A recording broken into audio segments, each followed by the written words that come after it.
नमस्कार साथियों, स्वागत है आप सभी का हमारे इस यूट्यूब चैनल पर। आज हम बात करेंगे एक बहुत ही रहस्यमय शब्द की, जिसको मोक्ष कहा गया है, कहीं इसको परम सत्य कहा गया है और कहीं पर इसको जीवन का उद्देश्य कहा गया है। कि सदियों से जिसको परम सत्य बताया गया है, क्या मोक्ष वास्तव में कोई आध्यात्मिक उपलब्धि है या ये सिर्फ एक चालबाजी है। अक्सर बाबा या धर्मगुरु दावा करते हैं कि ये होता है, उन्होंने ब्रह्म को जान लिया है या उनकी भगवान से सीधी बात होती है। लेकिन सच तो ये है, यदि वो खुद को ज्ञानी या सिद्ध घोषित न करें तो उनकी बातों पर यकीन ही क्यों करेगा। ये खुद को दूसरों से श्रेष्ठ दिखाने का एक मनोवैज्ञानिक खेल है। साथियों, जुड़े रहिए हमारे साथ और जानिए उस पूरे रहस्य को कि मोक्ष होता है या नहीं होता है। अगर इसके पक्ष में क्या लोग कह रहे हैं, इसके विरोध में क्या लोग कह रहे हैं, और हिंदुस्तान ही नहीं, देश के कोने कोने में जो मनोवैज्ञानिक हैं, जो दार्शनिक हैं और जो विचारक हैं, उन्होंने आखिर इस मोक्ष के बारे में क्या कहा है। तो शुरू करेंगे हम इस बात को कि जैसे कोई डॉक्टर आपसे कहे उसे एक ऐसी बीमारी का इलाज पता है जो आपको है ही नहीं, बस उस इलाज को बेचने के लिए वह आपको बीमार महसूस कराता है। हम जानेंगे कैसे ओशो, कृष्णमूर्ति, भगत सिंह, अंबेडकर, पेरियार, नीत्शे और चारवाक ने इस तिलिस्म को तोड़ने का काम किया है, उसे तोड़ा है और कुछ लोग उनके पक्ष में ही आए हैं। अब दुनिया में देखा जाए तो जो हमारी 100% आबादी है, उसमें से 98% आबादी एक तरफ खड़ी है, सिर्फ 2% एक तरफ खड़ी है। अर्थात 98% लोग मानते हैं परम सत्य, मोक्ष, ईश्वर प्राप्ति, ब्रह्म ज्ञान, परम सत्य ये सब होता है, और 2% लोग जो हैं जो तर्क से इस चीज़ का खंडन करते हैं। तो पहले हम बात करते हैं तर्कवादी चारवाक दर्शन की। तो भारत के सबसे प्राचीन नास्तिक विचारक ये चारवाक थे, जिन्होंने हजारों साल पहले इस बात की पोल खोली थी। उन्होंने कहा था कि जब तक जियो सुख से जियो, उधार लेकर भी घी पियो, एक बार शरीर जल गया तो वापस कौन आता है। अर्थात वो कहते थे कि स्वर्ग, नरक और मोक्ष ये सब धूर्त और चालाक पुरोहितों ने अपनी रोजी रोटी चलाने के लिए बनाए हैं। अगर श्राद्ध करने से स्वर्ग में बैठे पुरखों का पेट भर गया होता तो घर की छत पर खाना रखने से नीचे बैठे मुसाफिर का पेट क्यों नहीं भरता। अब ये बात की जाए कि चारवाक दर्शन था, आखिर ये चारवाक के विचार कहाँ से लिए गए हैं। तो इनका स्रोत है सर्वदर्शन संग्रह, जिसमें चारवाक की बातों की बात की गई है। दूसरे नंबर की बात करें तो हमारे आधुनिक युग के विचारक ईवी रामास्वामी पेरियार जी की। पेरियार जी ने इस पूरी व्यवस्था को, इस स्वर्ग नरक को, इस ईश्वर को, इस कल्पना को, इस रहस्य को, इस मोक्ष को, इस परम सत्य को, इस परम धाम को एकदम से धोखा करार दिया था। और उन्होंने कहा था ये पूरी व्यवस्था धोखा है और जानबूझ के धोखा आपके साथ किया जा रहा है। रामास्वामी कहते थे मोक्ष और स्वर्ग की कल्पना सिर्फ इसलिए की गई है ताकि आम इंसान को डरा कर रखा जा सके और उसे पुरोहितों का गुलाम बनाया जा सके। जो लोग कहते हैं उन्होंने भगवान को जान लिया है, वे दरअसल समाज को अज्ञानी बनाए रखना चाहते हैं। अब इन बातों को जानने के लिए या इनका स्रोत क्या है, तो आप देख सकते हैं पेरियार की जो किताबें लिखी गई हैं उनमें इन सब बातों की चर्चा है। उनके लेखों में स्पष्ट रूप से ये दर्शन सामने आता है कि ये सब धोखा और जाल है। तीसरे नंबर पर हम बात करते हैं अपने समय के सर्वाधिक पढ़े लिखे भारतीय संविधान के शिल्पकार डॉक्टर बी.आर. अम्बेडकर। उन्होंने कहा था कि ये काल्पनिक दुनिया है और ज़मीन पर इसकी कोई हकीकत नहीं है, या यदि इसकी कोई हकीकत जानना चाहें तो इसमें कुछ है ही नहीं। अम्बेडकर जी कहते थे आध्यात्मिक मोक्ष एक मरीचिका है।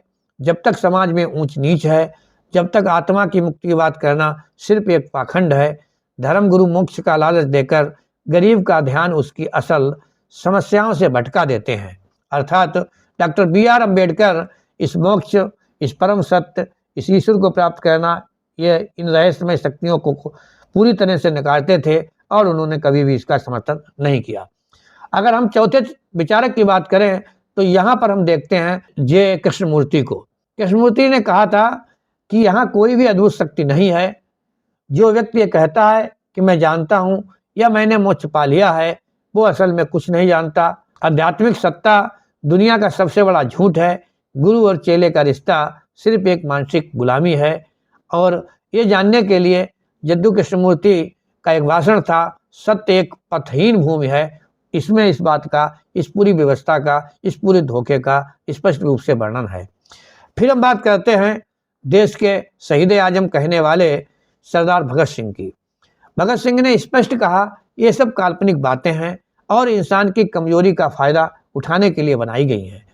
उन्होंने कहा था, इंसान ने अपनी रक्षा के लिए और अपनी कमियों को छिपाने के लिए ईश्वर और मोक्ष की कल्पना की है। जब इंसान के पास कोई जवाब नहीं होता तो वह चमत्कार और मोक्ष का सहारा लेता है।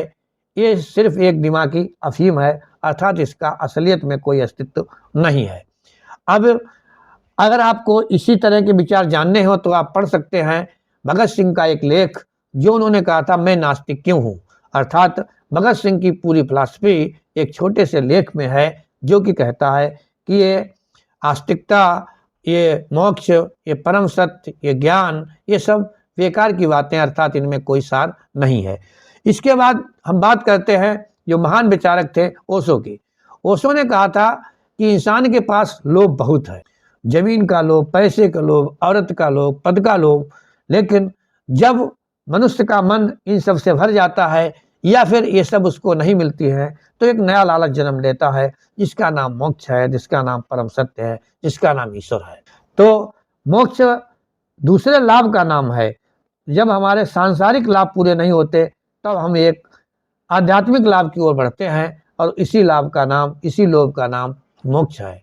उसको उदाहरण देते हैं, जैसे एक गधे के आगे गाजर लटका दी जाती है ताकि वो चलता रहे, वैसे ही मनुष्य ने मनुष्य के आगे मोक्ष नाम की गाजर लटका दी है ताकि वो चलता रहे, सिस्टम का गुलाम रहे, पंडित पुरोहितों का गुलाम रहे, धार्मिक पुस्तकों का गुलाम रहे, अर्थात वो पूरे जीवन गुलाम रहेगा और आपकी बातों को सत्य मानता रहेगा।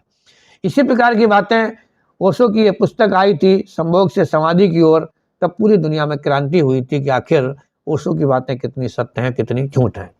फिर हम बात करते हैं भारत के महान विचारक, शिक्षाविद स्वामी विवेकानंद की, जिन्होंने विदेशों में जाकर के भारतीय संस्कृति का लोहा बनवाया था। वो कहते थे, जब तक देश के करोड़ों लोग भूख और अज्ञानता में डूबे हैं तब तक मैं उस आदमी को गद्दार मानता हूँ जो उनके पैसों से पढ़ लिख गया है लेकिन उनकी रत्ती भर भी परवाह नहीं करता है। भूखे पेट धर्म की बातें करना और मोक्ष का लालच देना इंसानियत का अपमान है। अर्थात वो मानते थे कि किसी भूखे के सामने, किसी गरीब के सामने, किसी मजबूर के सामने यदि आप मोक्ष की बात करते हैं, परम सत्य की बात करते हैं, तो आप उसके साथ एक गद्दारी कर रहे हैं, क्योंकि आपने शिक्षा प्राप्त की है इसलिए ताकि लोगों को राह दिखा सकें।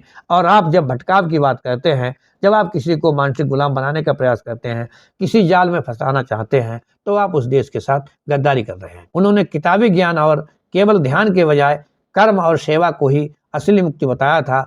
स्वामी जी के इन दर्शनों का उल्लेख कोलंबिया से अल्मोड़ा तक दिए गए उनके व्याख्यान में है, उनकी कई पुस्तकों में है, उनके पत्रों में भी दिखाई पड़ता है। ये थे हमारे देश के। अब हम बात करते हैं उन विदेशी दार्शनिकों के बारे में जिन्होंने मोक्ष के बारे में क्या कहा है। तो सबसे पहले नाम आता है नीत्शे का। नीत्शे ने कहा है, ये परलोक और मोक्ष की बातें करने वाले लोग दरअसल जीवन के दुश्मन हैं। चूंकि वे असल दुनिया को संभाल नहीं सकते, इसलिए वे एक नकली दुनिया, दूसरी दुनिया का हमें लालच देते हैं। उनकी किताब, जो नीत्शे की किताब थी, मसीह विरोधी द एंटी क्राइस्ट किताब थी, उसमें इस प्रकार की बातें कही थी और उन्होंने सबकी पोल खोली थी। फिर हम बात करते हैं एक दूसरे विदेशी विचारक जीन पाल की। जीन पाल कहते थे, यानी जब हम पैदा हुए हैं, हमारे जीवन का कोई पहले से तय मकसद या मोक्ष नहीं है, हम जो चुनेंगे वही हमारा सच होगा।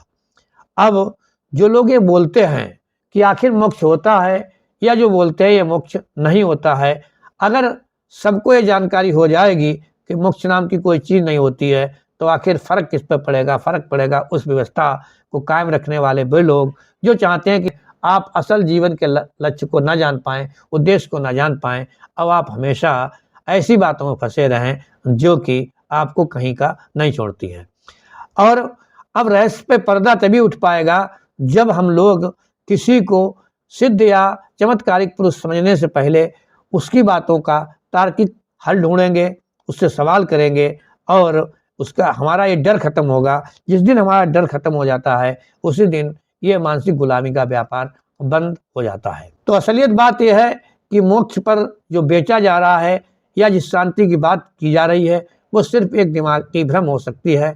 असली ज्ञान ना तो कभी किसी रहस्य को जानने से मिलता है, क्योंकि रहस्य होता ही नहीं है, ना किसी किताब के अंदर है, बल्कि असली ज्ञान के मालिक आप जब बनते हैं जब आपके पास तर्क होता है, आपके पास विज्ञान होता है। अगली बार जो भी व्यक्ति आपको खुद को भगवान का दूत कहता है या आपसे कहे कि मैं आपके मोक्ष का ठेकेदार हूँ, तो समझ लीजिए वो एक अच्छा सेल्समैन है। अब वो अपनी कोई बात आपको बेचना चाहता है। यदि आप इस जाल से बच गए तो आप अपने आप को सिर्फ एक ज्ञानी ही नहीं, आप परम ज्ञानी बन जाते हैं। तो इस तरह से आपने जाना कि मोक्ष कुछ नहीं है, सिर्फ एक मार्केटिंग का तरीका है। अब हम बात करते हैं इस वीडियो के एक पक्ष की, जिसमें आपने देखा कि हमारे महान विचारकों ने क्या कहा। यदि आपको दूसरी तरफ दूसरा पक्ष भी देखना है, इस सिक्के का दूसरा पहलू भी जानना है कि आखिर मोक्ष के बारे में अन्य लोगों ने क्या कहा है, तो आप हमें कमेंट करें और बताएं कि मैं आपको दूसरे पक्ष के बारे में भी एक वीडियो बनाऊं और आपके सामने वो तथ्य पेश करूं जिन लोगों ने मोक्ष के पक्ष में तर्क दिए हैं या मोक्ष को बहुत बड़ी घटना माना है। तो फिर मिलते हैं एक नई वीडियो के साथ। हाँ, आप इस चैनल पर नए हैं तो इसको सब्सक्राइब करें और वीडियो आपको अच्छा लगा है आप शेयर करें, कमेंट्स करें, लाइक करें और मुझे बताएं कि आप दूसरा पक्ष देखना चाहते हैं, सुनना चाहते हैं, तो तुरंत ही कमेंट करें। फिर मिलते हैं नई वीडियो के साथ। जय हिंद, जय भारत।